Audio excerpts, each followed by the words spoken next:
Hey guys, welcome to our podcast. Aren't we renaming the podcast? Yes, so if you've been listening to us, hello, by the way. Yes, I'm talking to you, Mom, and the one listener from Sweden. Wink, Yes, wink. Listener from Sweden. We don't know you, but thank you. To. Yeah, we want to. Email us at some point. Yeah, you don't have to. Come on, this is a very personal podcast with 15 listeners. We can definitely get to know you guys. We are here for you. Yes, to satisfy all of your mystery curiosities. I was going to say needs, but yes. Wait, so before we continue, we have rebranded ourselves? Yes. Air quotes? It was really hard to find us on like Google and Spotify. You had to do the whole abbreviation thing, and we're just like, we don't want to put you guys through all that work. We want to be found. We want to be listened to. We want to make a community. So we are Elementary, my dear, and this is the H.E.X Files. Yeah, we're the elementary dears. I don't know. Yeah. That's what I'm going to call it. We should open up with being like, hello, my dears. Welcome to another episode of the H.E.X Files. I love it. Okay. I love it. That's I'm great. into it. I'm into it. But, okay, explain to them why we're called elementary. Okay. So a little backstory here and a little plug. When we first met back in high school, it was sophomore. It was your sophomore year. It was my junior year. Yeah.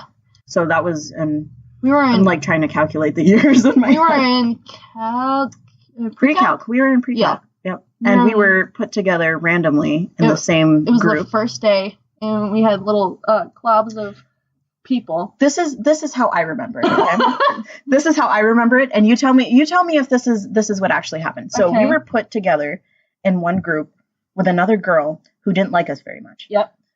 Okay, that's accurate. I don't remember her name because I didn't like her either. And then wasn't Mike like the other one we were with? No, it was just three of us at first. Okay. It was just three of us. And then our pre-calc teacher, Miss Williams, was talking about her trip to Machu Picchu. Yep. I had never known Mariah before. I'd never met her before. I was new to the school because I just transferred that year. And I could tell. I was like, I haven't met you before, and I'm just going to be a friend, okay? Yeah, like, you literally turned to me and was like, we're going to Machu Picchu. I'm like, the fuck is this bitch? What? Okay, I guess. Sure. That's how I introduced myself to you guys. And we're now going we're on a trip. Yep. And now we're very close friends. And now we're kind of best friends, honestly. Yeah, basically, yeah. Yeah. So. But that's how. And then I remember the next group that we were put in was with your boyfriend.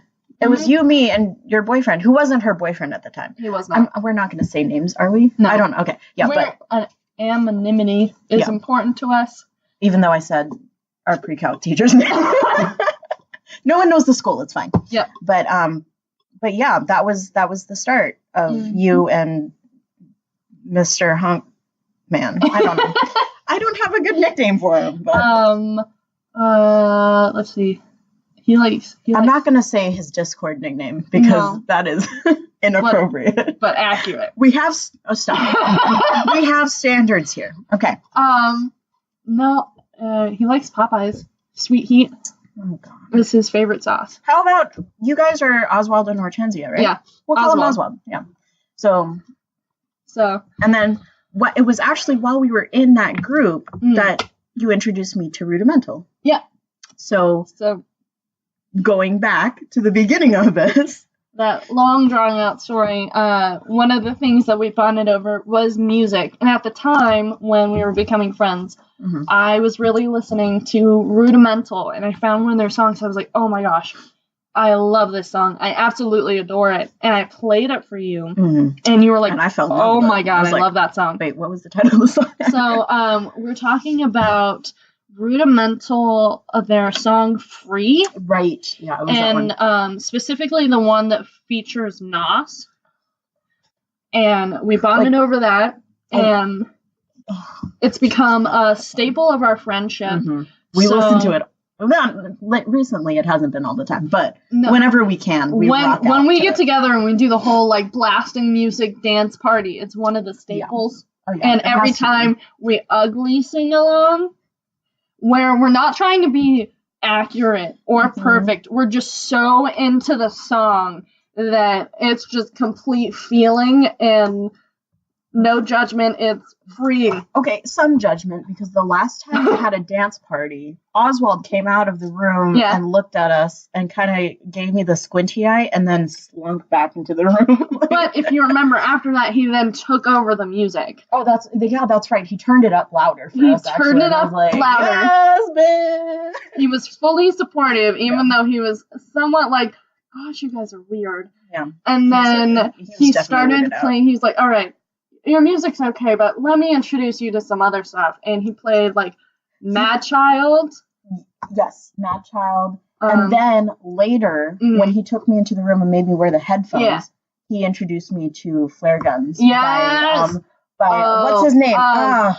Quinn. Yeah, Quinn X something. Yeah. I don't It's like XVII. And that is literally one of my Oh my gosh. I love that's another ugly singing song where it just touches your soul. I should share this with people, but I have so what I did every month this year, I picked a song as like the theme song for the month. Yeah. So now I have a playlist called 2018 and it's just with 12 songs. That's a theme song for every month. I need to share it with people because it's really cool. That's Flare awesome. Guns was for February.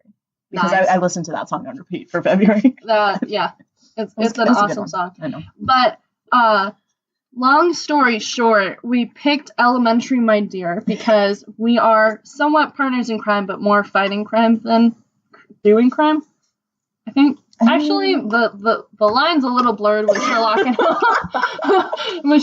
Watson. So girl, the only crime I've committed is being I've actually committed a lot. Too damn sexy. Stop. Ew, no. I'm kidding. I've committed a lot of crimes. If jaywalking is involved as a crime. I told you about that time, right? One time I jaywalked while making eye contact with a cop. You did. I did. It was right outside the Eagle River campus, too. What? I jaywalked, and I was making eye contact with him, and I was just walking the street on the wrong way. He didn't arrest me or anything, so I was like, what you gonna do about it? Okay. But I always joke. I do the meme where it's like, I did an illegal. But no, I don't break laws. If I do, it's by accident. Like, I didn't realize I broke it, or I didn't realize it was a law. So I feel like I totally might have done some of those, because there's some weird ones. It's mostly road laws. Yeah. Like merging in the middle of an intersection. There's some weird ones. Yeah. I've done that. So. We'll see. We're pretty good, though. But yes, we are partners in crime, for the most part. We fight crime of... That would be my phone. Yeah. Sorry. My apologies. That's okay. And, anyways, rudimental is actually synonymous with elementary. So that's why I looked up what a synonym of rudimental was, because I was like, they were a huge influence on our friendship. And elementary, and then partners in crime, it just fit. So now we're elementary, my dear. For the past, 2 hours, we've been in this sort of low-key debate on who's Sherlock and who's Watson. I'm officially Watson. No, I'm Watson. Okay, but here's the thing. I'm Watson. I was sitting here for 2 hours eating tuna while we were talking about this. Okay, but here's the thing. Mm-hmm. Okay, please make your case why you are Watson, and then we will get into the H.E.X. files why you are here. Because Watson is actually kind of like the inspiration for Sherlock. Firstly. So, kind of like the muse, the creative side, the one that gets thoughts flowing. Okay. But more importantly, Watson's a doctor. Shit, you got me there. And that's what I aspire to be, which is why I'm like, detective's cool and all. I don't know. I feel like we're a combination of both. Yeah. I feel like with this podcast, you're more of the Sherlock and I'm the Watson, but in reality, I'm definitely more Sherlock. Yeah, and I'm good with that, because honestly, I'd love to be Watson. Watson's fucking awesome. Watson is awesome.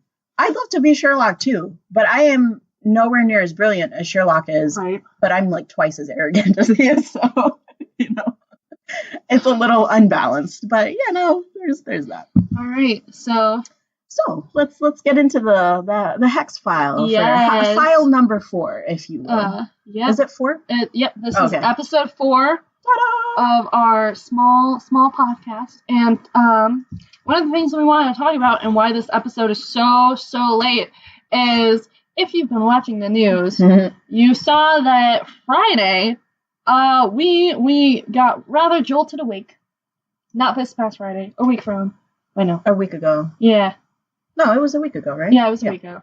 A week ago, we got jolted awake by a earthquake. It Yay! Was 7.0 earthquake. Was that the official dealing for it, a 7.0? Oh, and for those of you who are kind of late, we do live in Alaska, by the way. Yep. We're Alaska-based, so yay. Yeah. We're in the United States. Yeah. Last frontier. Oh, just getting that space. Oh, dear. Don't even get me started, you Star Trek nerd. Okay. Just kidding, it's actually the ocean. Okay. You know what? So where were you during the earthquake? Funny story. I was in bed, but if you know, because it was 8:30 in the morning, and Friday's my day off. Like, of course I was in bed. Where else would I be? All right, that's fair. Don't yell at But me. I was in bed in. Were you in the waterbed? We were in the waterbed. I'm sorry, this earthquake was quite devastating. It was the largest that I've ever experienced, but that is hilarious. That shit is funny. We'd like to say, thankfully, there were no injuries other than some minor. We had an owl figurine that got broken, so that's an injury. On this house? Yeah. Oh, yeah. What about in your house? Tons of hurricane glasses all over the kitchen floor. Yeah, I know. But no one got hurt. No deaths. Yeah. No, like, severe injuries. I think I heard someone at school, like, broke their arm or something, but no life-threatening injuries. Which was we were really, really lucky that we got away with that. Extremely lucky. Like, my dad was able to get home, and I was actually staying at my boyfriend's place when it happened, and he had just left for work. So I was alone with the dogs, and I was freaking the hell out because his TV started shaking, and I'm like, oh my god, this is an earthquake. I'm not usually freaked out by earthquakes, but this was huge. That one rattled me. I was like, what the fuck do I do? I remember growing up in Alaska, there have been a couple like big ones, shakes, but not to the level that this one was, because this one actively, I jostled him awake, and was like, oh my gosh, and he was freaking out because we have a super expensive TV, and I mean, like, what is it? And he was terrified. He was like, oh no, that TV is broken, and we was it the one in the family room? Yeah, the big like. Did it crash? Nope. Oh, okay. And it's not secured to the walls or anything. No, I know it's not. Lucky. And I honestly believe we were probably in one of the safest places. Yeah. Because the building we stay in is completely like steel, and that garage. It was designed like well above code, so there weren't even cracks in the drywall or anything. Amazing. Yeah, and I was terrified because the waterbed's really heavy. And so, I mean, it's extremely heavy. Yeah, it's a freaking waterbed. And then you add the fact that you have 2 heavy people in it and a 7.0 earthquake. I was mildly afraid that we might, like... fall through the floor. Yes. And I was like, I know this isn't really, like, a big fear that I should be having, but, like, that's what was going through my mind. And that's fair. That's honestly fair. Like... But my, at first... The first thought was like, oh my gosh, what if we fall through the floor? And then I was like, wait, I've seen under here. There's no way we're falling through the floor unless, like, this is a devastating, like more than it was. So unless it got, like, massively worse, there was no way we're falling through that floor.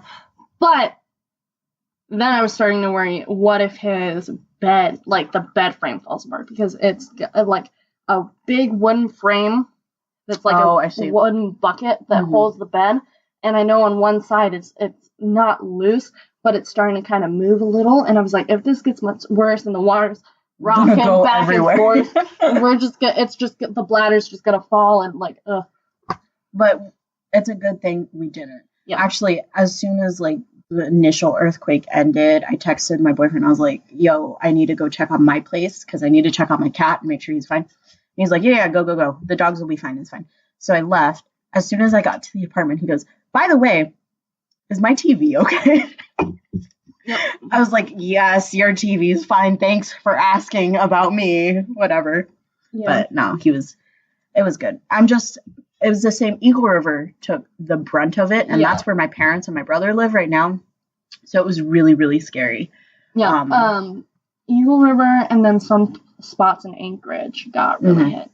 Where the power went out in my grid, but other than that, we had the power go out too. Yeah. But it was like a shut-off power because like it wasn't like the earthquake caused it because we had power until like 2. Okay. And then they shut off the power. And then they shut off the power and we didn't have power for a while. Yeah. But it honestly it was we're lucky. We're very, very lucky that it's very comical looking back though and being like I was in a fucking waterbed in the biggest earthquake ever. That is legit the biggest earthquake. You've been living here for what, your whole life? Yeah. Just about. That's the biggest earthquake you've ever experienced, right? It was the biggest earthquake we've had since the 80s. Yeah. It was huge. And it was the biggest earthquake I've ever been through. Yeah. And like at school in the ConocoPhillips building, like some of the glass. Oh my god. One of my friends she works as a lab tech. Ooh. She was in a chemistry lab when it happened. Oh no. Yeah. There was glass like everywhere. She got glass in her shoe. She actually drove to my place because she couldn't get to Eagle River. Yeah. So she stayed with me for the night, which was good because I had, someone with me. Yeah. But yeah, she had like little cuts. And I was like, girl, this is why you don't be a lab tech.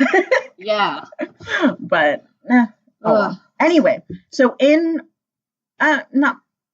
trying to find the right word. In honor of the Alaskan earthquake, we decided to push back the initial idea that we had for today's podcast to next week because today we want to do something that's a little bit more Alaskan. So we are going to be discussing the Arctic ghost ship. Ooh. So, we didn't say what monsters we have. So I have a chaos juice monster. Ooh, orangey. And I have the Zero Ultra, the white monster, which I am almost done with actually. So I might grab a new one. I might grab a new one in a bit. But yeah, we okay, let's do a toast and then let us begin. All right. So this story takes us back to before Alaska was actually a state. Mm-hmm. Ooh. When did we become a state again? I think it was 1959, I believe. Okay. All right, that's fair. Yeah. Because we were a territory before that, and then we became a state. I'm pretty sure it was 1959. To be fair, though. Because I think in 2009 it was our 50th. Oh, okay. That's fair. I think. I mean, okay, but to be fair, Alaska still doesn't feel like a state compared to the rest of the 48. It's a little weird. We're kind of isolated. We're very... I mean, it's clear we're part of the United States, but... People keep forgetting about us and thinking we have different currency and no, we live in igloos. That's my favorite. And we ride polar bears. Yeah, I always say that. I'm like, yep, we 100%. Had an igloo and I rode my polar bear to school every morning. And then your first, when did you get your first dog sled? I was 5. Oh my gosh, I was 4. Really? Mm-hmm. I inherited my grandfather. We actually had a sled, and I remember he'd push it for me. Oh, that's adorable. Okay, I lied. I don't have a dog sled, so just to clear that out. We actually do have a dog sled, though. Okay, yeah, that's what I figured. That's why I'm like, I should probably clarify. I don't have one. But I do. It's that's broken in. Neat. Yeah. That's so neat. That's awesome. Yeah, and there's pictures of like my mom when she was younger, and they had like fluffy dogs. I don't know what it was, but they had like Malamutes. No, I don't think they had a Malamute because Malamutes are big, and it wasn't exactly a husky either. But it was like a fluffier like runaway dog, so they don't really know what exactly it was. It was like a mix. It was like a fluffy dog though, and like there's pictures of her like with this dog, and they have pictures of like with the sled, because she grew up for a little bit in the village out in Noatak. Oh. Mm. Your mom did? Yeah. What? Because her parents, so my Nana and Papa, they lived in California, and they decided we're going to go make a name for ourselves as teachers, either out in Hawaii or in Alaska. Those were the two options. Those are the only two options. And it's 70s. And so then they go out to Alaska is what they picked. Mm-hmm. And they worked in Noatak. Yeah, it would be way different. I would not be here if they picked Hawaii. No.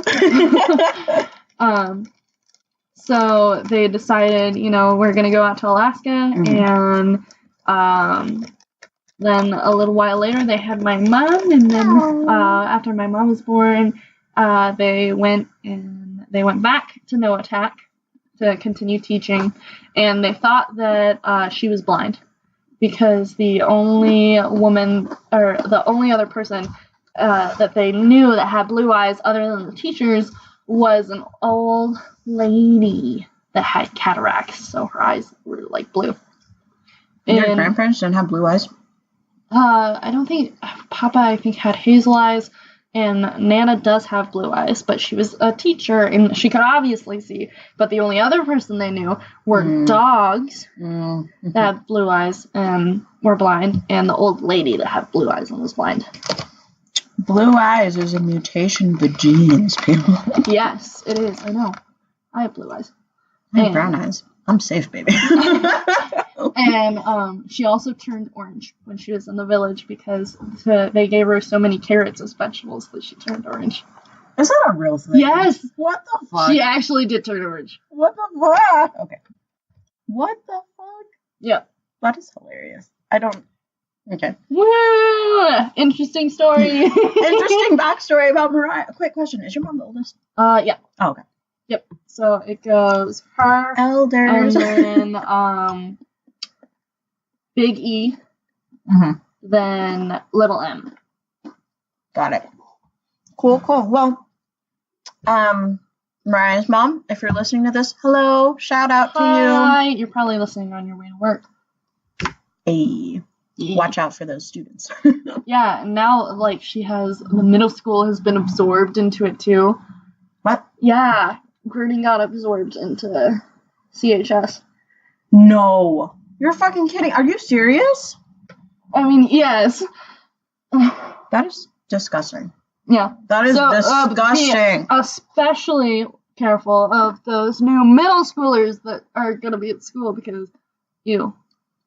Gross. I mean, they got attitude, and they don't yet know what deodorant is. Oh, I gagged a little. She actually did. I got flashbacks of the girls' locker room at Grady. Right. Gross. Okay. Let's get back to the story at hand before I start gagging again. Okay. So, we are talking about a steamship called the SS Bechimo. And so, in 1931, this steamship, which belonged to the Hudson Bay Trading Company, traveled to the Beaufort Sea with fur as cargo. So this is back when they did a lot of fur trading and stuff. And the captain at the time was a man named John Cornwell, and they had an early winter. So all of a sudden, they were caught by surprise with packed ice. And so they were stranded for a couple of days, and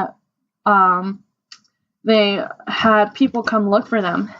And it ended up that half of the men stayed, and the packed ice was so dense that, like, the ship wasn't going anywhere. And they had half of the crew stay, and they were just trying to dig the boat out. And so they were doing this for about 6 months, and they had a camp pretty much on the ice. Okay. And so they were sitting there and just trying to get it. And then after about 6 months, they woke up one morning and found that the Bechimo was nowhere in sight. So how they lose a whole fucking ship? Like, how the fuck do you lose a whole ship? It's a huge cargo that ship. Makes... So they woke up from their camp and the ship was just gone. It was nowhere in sight. And that's insane, man. It was crazy. Yeah, I don't get it. I don't get it either. And so, for 9 years, there were reports of sightings of the Bay of Chimo, but no one has been able to catch up with the ship. And the last sighting, or the recorded sighting, was in 1969, over 38 years after the steamship broke adrift and became known as the Arctic Ghost Ship. Wait, so there have been sightings of it? Yes. So that's why this is so intriguing, is because people have seen it, and people have, like, there's actual, so I'm going to get into that, is now we're going to talk about the sightings of the Bay of Chimo, because it's kind of like the creation story, and then you have the legend. So we just went over the creation story. It got caught in the ice, TLDR, if you're scrubbing here. It got caught in the ice, and they had men trying to free it over the winter, and then all of a sudden, I guess it was 2 months that they tried to free it, not 9. Damn. So for 2 months, they're sitting there trying to free it, like, we got furs to bring to people. Come on! There's money we're losing. That's just what I imagine, is they're sitting there, just gone. And then they wake up one morning and it's gone. Here's my thing. Why would it still be? Like, if a ship would be dead, right? Yeah. How would it still, like, do they still see it to this day? We haven't seen it. So, the last sighting was in 1969. Okay, so that was the last. And we haven't seen it since. It's still out there. And the state officially opened an investigation and actually did put a lot of resources into trying and finding it in 2009. But nothing. They didn't turn up anything. And we haven't found any shipwrecks that actually of that caliber, basically, that fit the description of the ship at all. So it's gone, bro. It's gone. It's gone. Where'd it's fucking gone. Okay. So one of the first signings was in 1969. That was the last sighting, right? Okay, so this was out in Barrow, actually. There was a man. Damn, so it's really on that Arctic circle. Yeah, it's in the Arctic scene. And there was a man out in Barrow that was out walking, and if I remember correctly, Barrow's pretty like kind of plainy. Like you can see with the ice and everything for a while. And there's kind of 2 ways in. You fly or you take a boat. Yeah, you can't you can't get to Barrow anyhow else. That's it. So it wasn't uncommon to see a boat necessarily, but most people knew it was coming, at least. Yeah. You knew it was coming. And so he saw the boat, and at first he thought nothing of it. He's like, it's a boat. Whatever. It's a boat. Yeah. And then he realized that it wasn't moving. It was just stuck there. And so he rushed back to town to tell someone, and then when they came back, it was gone. And his description was a 230-foot long and 1,300 ton cargo steamer. And it looked like it had been abandoned a long time ago. That's my question, though. If a boat is abandoned... Well, here's the thing. We don't really know if it was abandoned or not. Well, we know that it was unmanned, but just because it was unmanned doesn't mean that it's seaworthy. Think like so have you ever done like the little test boats in science class where you build a boat and then you put it in water and see if it floats? It was a seaworthy ship, so it floats, and it's not gonna stay afloat whether or not, or it's not gonna sink just because no one's on the ship. Right. Okay, that makes more sense. You know, so it's not like no one's running the engine means it's gonna sink. But It just there's means no it has way no a boat direction. of that size could get to different places really fast, right? Right. It can't necessarily get to places really fast. But eventually the currents will take them there. Yeah. That's pretty much the thing, is it's traveling the currents. It's completely unmanned, and we're also talking about ice here. Yeah. So kind of the way I'm visualizing it is you have a ship and it's packed in ice, and there's currents under that, right? And so it's going to get packed in ice at one point, but that's a very small, like, think kind of like an earthquake, small moment of pressure. And then as it builds up and the current builds, and then all of a sudden goes off, and then it's not where it was anymore, and it's probably off a couple miles away at that there point. really is a scientific explanation for this. It's not. Yes. But what we don't really know is how. Where, like, where is it now? Where is it now? And how necessarily, we don't necessarily know how specifically it's going through all these places. Oh. Okay. Sorry, that monster went down the wrong pipe. Oh, no. Okay. All right. So. Okay, that's fair. This was in 1969. This was the last sighting. So this was the last sighting. Last seen in Barrow. Okay, got it. And it had. He believed that he had saw the SSS Bayachimo, and it had been seen roaming the seas for a while before that. There was a sighting that happened in 1962, and there's an author that wrote a book all about the Bayachimo, and he says that the 1969 sighting is like the last one that we have on record, but he's not sure if it's exactly credible. So this is the last. Like a random guy in Barrow. Yeah. So this the 1962 is the last official credible sighting, and there was a party of Inupiaq people that were in kayaks, and they were hunting, I'm assuming, on the Beaufort Sea, just offshore, and they saw a ship drifting by the coast, and they actually said that they saw Bayachimo written on it, and that was in their official reports right after they had seen it. They were like, "There's a boat," and then it was gone by the time they had come back, and so. But I mean, that's my. Like, I guess that's the main question. A boat that size can't just disappear like that.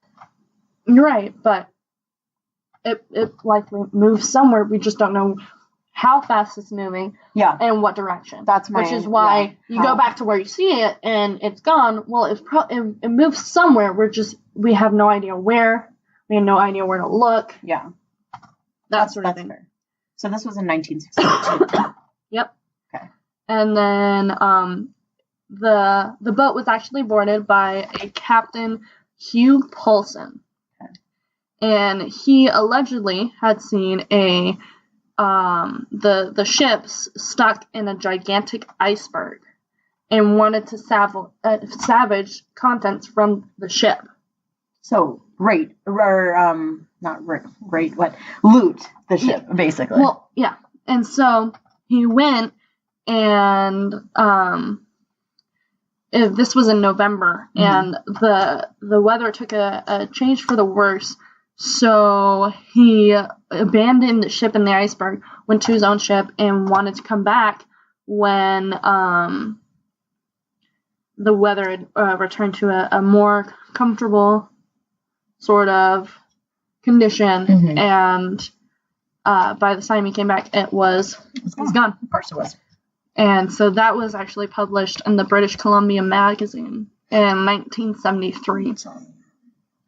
And so then, another time, another captain saw it in November. And in 1939, let's see, there was a captain that managed to break the ice, and he discovered the ghost ship and then reported it.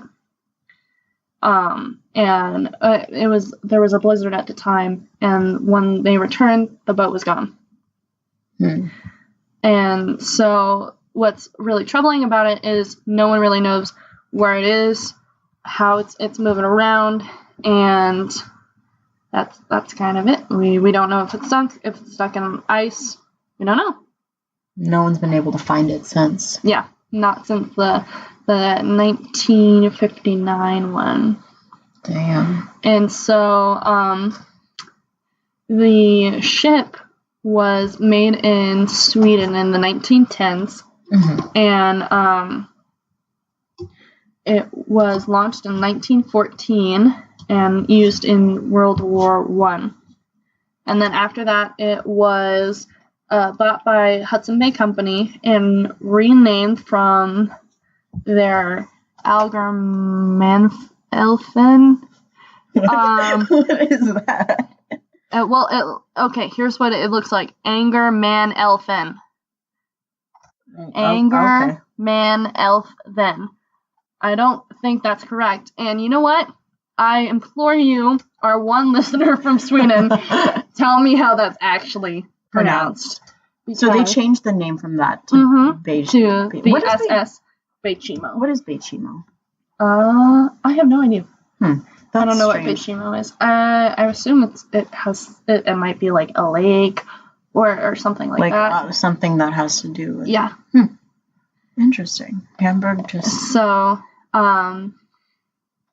it was going to be going from Canada and Alaska to other places. And during one of its usual routes on October 1931, it got stuck on the coastline of Barrow, Alaska. So, there you go. Damn. And then it got lost in the storm, I guess, and there's not much. So I saw this article. So this is from the Anchorage Daily News. Yep. And the article title is How Artifacts from Alaska's Ghost Ship Mysteriously Wound Up in a Fairbanks Museum. Ooh. So this was published in 2016. And apparently in the fall of 2016, this archaeologist named Josh Ruther, he was looking through the collections of the University of Alaska Museum, and he wanted to photograph some of the items, and he saw a label next to an ulu, a copper knife, and a couple other objects, and it said, taken from the Bechimo. And he was like, what the heck? Like, how did they get that from the Bechimo? So no one really knows. Apparently in 1930, a Canadian filmmaker, Richard Finney, spent a year in Canada's Western Arctic to make a movie of the live copper Eskimos with little contact with, that it has nothing to do with this. Hang on. So he had caught a few rides on the Bechimo. Oh. And he had left crates of his gear and like specimens on the ship, but he had flown back to Ottawa before the ship got trapped. So they're like, it's basically just a mystery, and no one really knows how. Oh, okay, hang on. Upon his return to Fairbanks, Geist brought the artifacts to the museum. So someone had brought the artifacts there, but they didn't really present it. So they kind of just put it in the museum and was like, okay, here you go. But no one knew about it until 2016. That's crazy. And this was back when the ship first disappeared. So it's kind of interesting that things like that. I don't know if there's any other cases of that happening. Ghost ships? Like ghost ships, like finding artifacts from ghost ships. Yeah. I don't know. I wonder if that's an actual thing that... Well, I fully believe that, that one captain that, like, found it and then went to like, loot, pretty much. When you actually kind of were discussing, like, I found that article, I was like, well, I have this story. I wonder if that's at all related. Like, what if he, like, did get on the ship and, was able to grab a couple things, and weather started to turn for the worse, and he's like, I'll come back later. And grab the rest, yeah. Yeah. And so then he got some of those, and... I just think it's interesting that no one knew it was there until, like, 2 years ago. Yeah. That's funny. I think, so ghost ships are awesome. Okay, I know that you're horny for ghost ships, but... I'm horny for that. You love talking about them. That's literally her favorite subject. No, it's not my favorite. It's one of your... You can talk nonstop about ghost ships. Like, let's be honest. I only know of like 2. Well, yeah, but you constantly bring it up. I literally brought it up for like the first time today. You did not! You always bring up ghost ships. Okay, anyway, the point is... It's because of Scooby-Doo. I blame it on Scooby-Doo. Scooby-Doo. I know someone who's gay for Velma. I feel that. Honestly, same. What was I gonna say? Oh, ghost ships are interesting. The only ghost ship that I was really aware of was the Flying Dutchman. Yeah. I think that's the most popular one out there because SpongeBob or whatever. Yeah. But I don't know. I think it's okay. I'm going to tie this back to pop culture a little bit. Pirates of the Caribbean, the Black Pearl. Yes. Is amazing because it's technically a ghost ship. I love it. I just love that movie. That movie is amazing. Yeah. But I don't know. I don't know how I feel about them. Maybe because you know what I really want to do? I want to spend a night in the Queen Mary. I know your story with the Queen Mary. Which we'll talk about in January. Ooh, but I really want to spend a night in the Queen Mary just because I think it's interesting. I totally would. I'd spend a night. I wouldn't do it alone. Yeah, like I need to have someone. Yeah, we'll go to one of the podcast festivals or something. Oh, they have those down in California, like LA. They always have something going on in California. Well, we'll get big. We'll go down there, and we'll spend the night in Queen Mary, and then we'll talk about it for our first, one of our live podcasts. So, if we ever get that big. If you want to see us do a live podcast, please support us. We have, I'm going to do a little plug here. We have, what do we have? We have a Twitter. We have Twitter. We have a Facebook. We have Patreon. Patreon. Go support us on Patreon. Yes. We would really, really appreciate it. No one's gone there yet. It's very lonely. We haven't haven't even made any content for it yet because no one's on there. Yeah, that's expected. We're still growing, so it's okay. We're small. We small. Very small. We have 2 regular listeners. No, we have 4, 5, I'd say. Okay. Wait, so we have our friend from Sweden. Hello. We have your mother. Yep. We have your boyfriend. Yep. We have Savannah. Hi, Savannah. Hi, Savannah. And then we have, who's the 5th one? That's a good question. We have 4 for sure. So hi, thank you for regular listeners. They're all your friends. Biggie. Oh, we have Biggie. Hi, Biggie. Hi, Biggie. But they're literally all of your family and friends. Well, yeah. I don't advertise very well. I know. I suck at advertising. Well, here's the thing.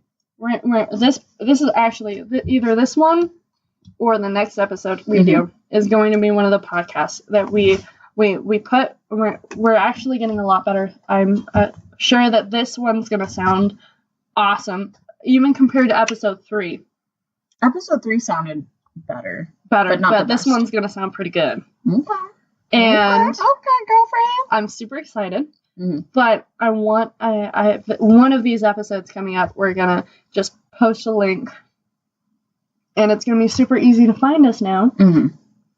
Because you just search "Elementary My Dear H.E.X Files" and we will pop up. You just search on Spotify. I looked it up. If you just search "Elementary My Dear." Nothing. And if you go to podcast, Elementary My Dear. You already changed the name, right? Yeah. Okay. You find us. Woohoo! So please spread the word. Yes, support. Tell others about our curious podcast. We're 2 curious gals. Talking about mysteries and shit. Yeah. At one point, someone has to go, "No shit, Sherlock." We're gonna save that. No shit, Sherlock. I'm disappointed that they didn't say that in the series. I know. I'm very disappointed about that. It's a good series, though. It was. I stopped watching. We're talking about the BBC Sherlock, right? Yeah. I stopped watching after the 3rd season. Yeah. Just because, I don't know. I didn't like the twist about Mary. I didn't like that at all. That didn't sit well with me. Mary made me cry. I know. That didn't sit well with me at all. For those of you who have no idea what we're talking about, we're not going to spoil it for you. Yeah. BBC Sherlock, look it up. It's like an good. hour long every episode, but every episode's worth it. It's really, really good. It's good. Well produced. Benedict Cumberbatch. And Martin Freeman. You can have Benedict. I love Martin Freeman. So. This is why I felt okay. Flipping off cameras all the time. This is why I feel like I'm Martin Freeman. Okay. He's short. And he's a ball of anger and rage. Okay. And he's a sarcastic little shit. Got you. Is that not me? That's me. I mean, I don't think he's angry at everything. That is me. You're not angry at everything. I'm angry at most things. Yeah. I've got not around you. But he's not. Martin Freeman's not angry around. Well, that's not true. Okay. Never mind. So like loosely, yes. Yes, I see I'm more like Martin Freeman than Benedict Cumberbatch. I feel like you're more like Benedict Cumberbatch than Martin. And then I'm over here like, I think I have a sexy voice. Just kidding, I don't. But character-wise, getting really into the musicals because I totally do it. Yeah. You know, when he does the violin, I was sitting there like, yes, yes. But character-wise, you are more like John Watson. Yeah, except for in some ways because I'm definitely like when you look at like the eccentric aspect of Sherlock, where he's like, I have an idea, and he like goes, and he's like, you. That's me. That's you. That is like me so to a we're T. like a mix. We're a mix. Of but Sherlock. Together we make Sherlock and Holmes.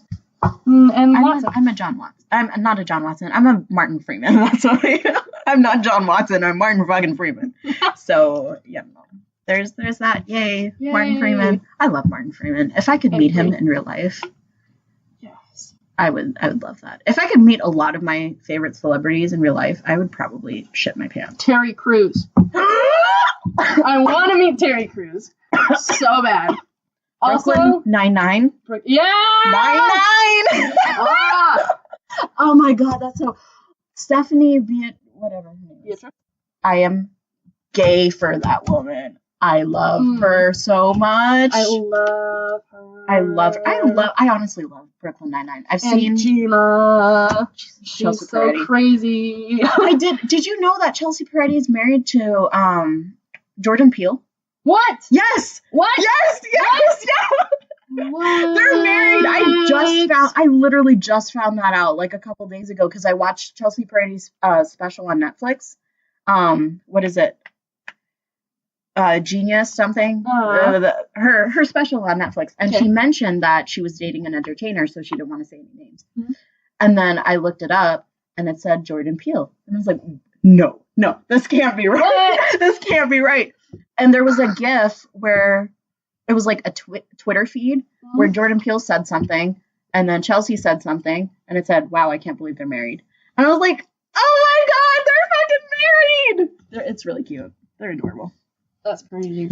But honestly, one of my favorite celebrities is freaking Terry Crews. Terry Crews is amazing. I'd love to meet him. I know, me too. He's such a down-to-earth guy. Like, yeah.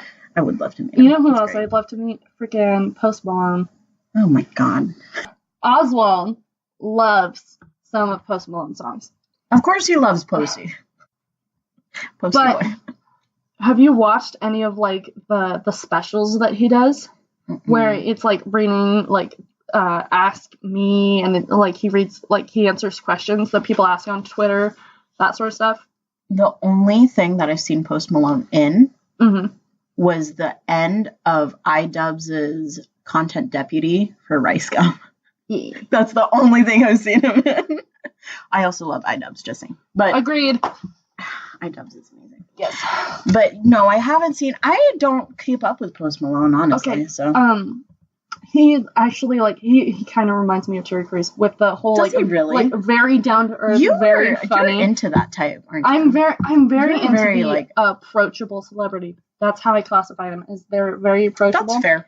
And they're the ones that I would pay money just to go hang out with them because I honestly think that they're just cool people. Yeah, that's fair.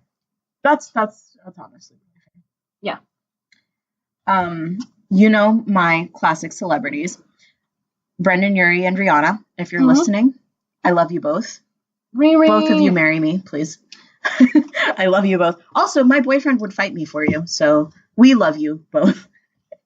I would just stand there and be like, yay! Because I support you and everything. But Brendan, Urie, and Rihanna, not unpopular, but like an underrated actor that I really love, as well as Edward Norton. Mm-hmm. Oh, that man can do things to me.